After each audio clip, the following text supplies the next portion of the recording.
It's Pit Monty, and in this video I'm going to be playing ArcheAge, going through the first 10 levels. Going to have it in hyper fast mode, but kind of going over some of the basics in voiceover, so hope it helps. While my character runs through the first 10 levels of this game, I'm going to try and go over some of the basics that I think everybody needs to know when starting ArcheAge. We have a lot of guildies that will start the game and kind of come in and like, okay, what do I need to know to get started? What are the basics? Anytime you're going into one of these massive games, there's a pretty big learning curve.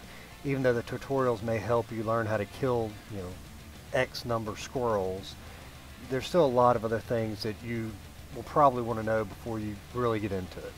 Since this is an alpha, things could change, but as it sits at the end of June here, we have 4 races. The humans and the elves are in the western faction, and the other 2 races are in the eastern faction. Right now I am playing, I think, an elf in the western faction. The racial bonuses in this game are very minor, so it doesn't really matter which race you're picking. All it really matters is which faction you're going in if you're trying to group up with friends or guild mates or something like that. There's also a pirate faction that you can join later, but that doesn't matter for right now. When you're creating your character, all you need to know is, do you need to be in the west faction or the east faction to group up with your people. You're going to start out the game doing a pretty good tutorial worth of quest here. It's going to take you through the basic, go kill this mob, go kill that mob. The quest you see me doing right now is the first time you're going to be carrying what's called a trade pack. It's actually a different kind of pack. It's a lumber pack, but trade pack, lumber pack is some kind of pack that your character is physically got strapped to, and that's going to make them walk slower. That quest right there made me have to carry it just a few feet away and then use the materials I had on my back to finish construction of a house there. And I briefly went in some of the model homes they have there, so you can kind of get an idea of what you're going to be able to move into later. Right now that doesn't really matter though, because it's going to be a while before you can afford anything like that. You can also go to a place called Mirage Island. We'll cover that hopefully a little bit later, but it's like a zone that's completely free from any kind of PvP whatsoever, and you can see all the different models of houses. You can see all the different mounts, the furniture you can put in houses. It's just basically a giant show and tell, and that's where you spend a lot of your currencies to buy various mounts, race cars, whatever it is you may want. So I'll try and stick to the basics on this. You see me running around getting quests from exclamation points, turning them in when they're a question mark. The green ones mean that that's one of your story quests. Right now they only go up through 30, but that's kind of like the main quest line. You're going to want to do the quest in this game, because right now you get the most XP. It's the most efficient way to level is through questing.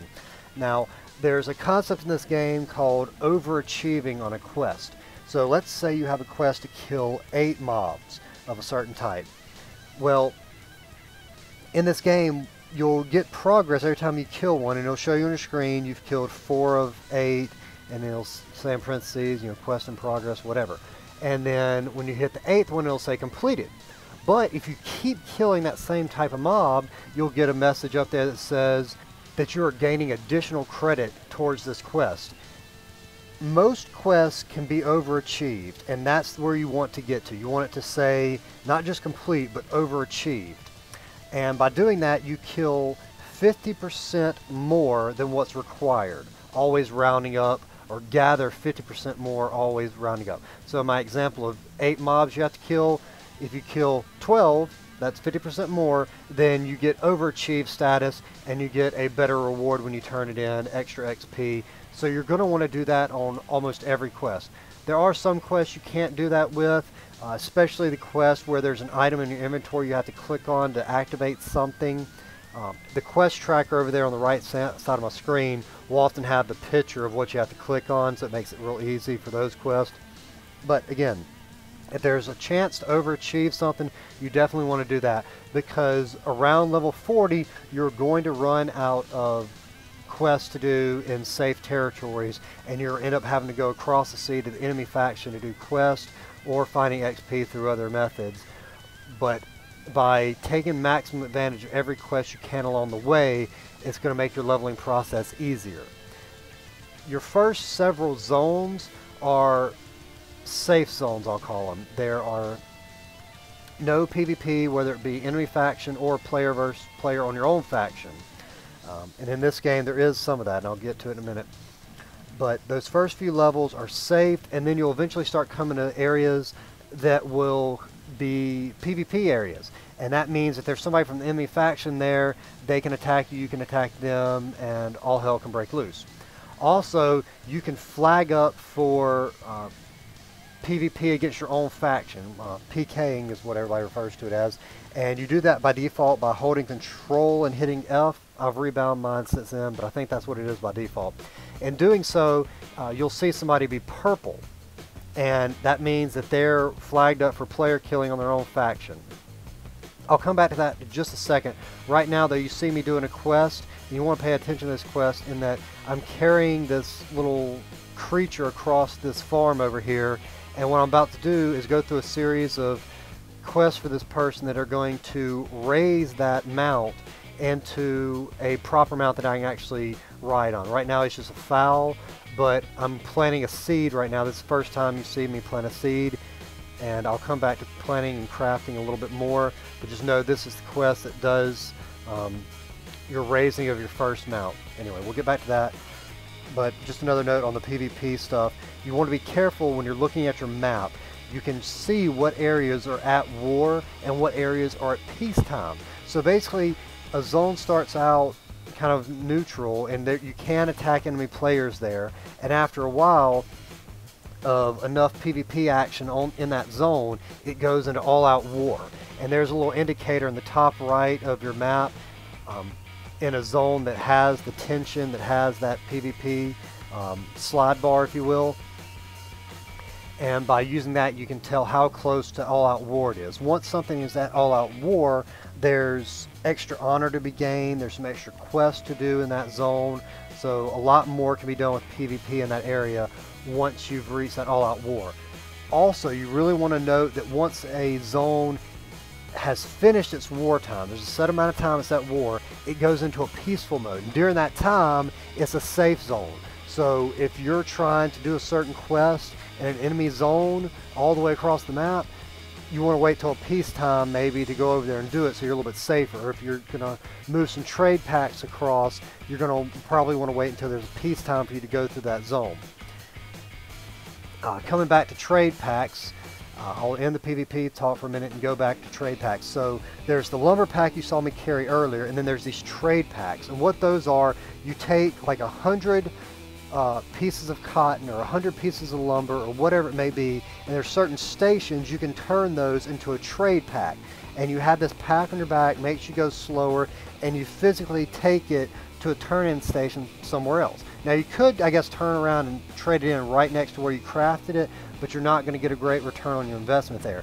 The big money in this game is by taking it somewhere far away. The further you take a trade pack from where it's created, the more your reward is going to be, whether it be in gold or in some other item that you pick for your quest reward.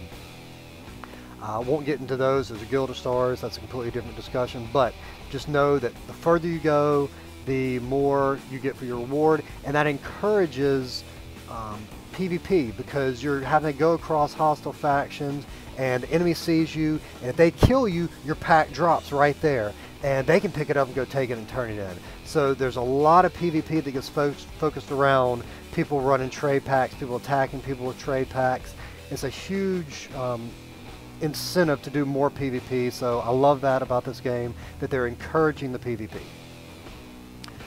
There's different ways you can move your trade packs. You can just straight up carry them on foot. That's the slowest means, of course. There are different, I guess, a tractor you can put it in. You can get a donkey and you can mount your donkey, and he moves a good bit faster than a normal mount will with a trade pack on.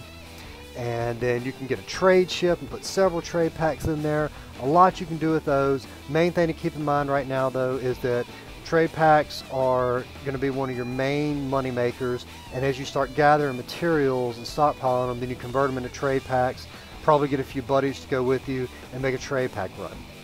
Alright, so coming back to mounts, I had that fowl and I placed them on the ground just like I would a plant. You saw the little yellow circle appear on the ground when I put down the seed, when I put down the mount, and that shows you an area that I can plant in. If it was red, that means I couldn't plant there. Keep in mind that you can't plant where someone is standing. So if you're standing somewhere and can't figure out why you can't plant right underneath your feet, because you're physically standing there, dude, you got to move. So it's easy enough to figure that system out. You just kind of like left click on the item, right click to place it down somewhere, and then you're going to, on most plants, you're going to want to water it. You saw my character go over there to the well. You just click on the well. It gathers like 1 to 4 buckets of water at a time. So you want to gather a few of those while your crops are growing and go over there and water them. Through that chain of quests I did a little bit ago, it's pretty simple. They guide you through it step by step. You're going to plant your seed, water. I don't remember if you water that seed or not. It only takes like 30 seconds to grow. You pick that up, you feed it to your mount, you pet your mount, you bathe your mount, give your mount some water, and after you do all these steps to take care of it, it turns into a full-blown mount. You pick it up and then it's in your inventory. You can set it to a quick slot bar or just right click it in your inventory to summon your mount. You can hop on your mount and you'll see on my screen every now and then when I get on the mount this menu down to the right, and some of those things are unlocked, some of those don't unlock until you level your mount up. Your mount gets leveled up based off how much you ride it, the distance it's covered, and also when you're fighting mobs. If you have a mount summoned, it's going to gain XP alongside you. So on these early levels, when all you've got is a mount, you're going to have him out, so he's getting XP like I'm doing right here, so I can level him up and then unlock some of those other abilities for him later on. Though this is an early level mount, and you're going to want to upgrade that. You just saw me die right there. I know I'm ashamed, low level dying. I should just go kill myself, jump out the window into the water and drown. But I'm not going to do that right now. I'm going to trudge on with this video and tell you that when you die, if you die in PvP, there's no penalty. Go about your business. But if you die in PvE, you lose a little bit of equipment, it degrades a little bit, and you lose a little bit of XP. But you can talk to that priestess like I did right there, spend a few labor points, which I'll come back to, and you can regain your XP. So anytime you die in PvE, you're going to want to talk to that priestess, and one of the 2 options she has is to restore your XP. It's called give you a blessing or whatever, but it's giving you back your lost XP. Definitely want to do that. The other option that lady has is to let you redo your skill sets. So it's very easy in this game to respec. You start off with 1 skill tree, and by level 10, I forget what level exactly, but about level 10, you've unlocked 3 skill trees. And you can easily swap those in and out for another skill tree, and you don't lose your progress. So let's say I start off with sorcery, I level that up to 25, decide I want to change to occultism with that skill set. I can switch to occultism for just a small coin cost, and when I change back to sorcery later on, I'm still at the same level I was where I left off. So eventually you can level up all the skill sets. So when you're starting, again, there's not a lot to worry about. The racial bonuses are minimal, and just play whatever you want. It only gives you a few options of things you can pick to begin with, because it wants you to have an option that you can actually do some damage and take care of yourself. And it's not going to give you the option right off the bat to be just one of those really specific support classes, but you can always add those in. There's, I forget how, like 121, somebody correct me if I'm wrong, different combinations of classes you can be, since there's 3 skill sets you can have at one time, and there are 10 different skill sets you can pick from. So lots of combinations, lots of options. You're going to be limited on the number of skill points you have available, so that's where you're really going to have to think about where you want to spend things. But again, that can be reset on the fly. The actually taking out a skill tree and replacing it with another one has to be done at one of those healer ladies, but those are all over the place, and the actual skill points can be done from anywhere. So I'm about out of time on this video. I'm going to try and make another one with the level 10 plus stuff. And I'll go over some of these other things I have notes on that need to go over with a new player. Specifically, I'm going to try and get into the crafting a little bit, and more specifically and more importantly, the farming and the scarecrow plots and all that. So you can place your own farms in this game, and there's just different size farms, and there's a quest chain to take you through it and get your small scarecrow, which lets you place a small farm. Then you do a couple more quests and eventually get a donkey, do a couple more quests and eventually get your large scarecrow for a large farm. So I'll be covering that in my next video. Hope you guys enjoyed this. If there's anything else you want to know, Let me know in the comments, or if you have suggestions, if I misspoke on something, just put it in the comments, and I will finish this video out. Take care, guys.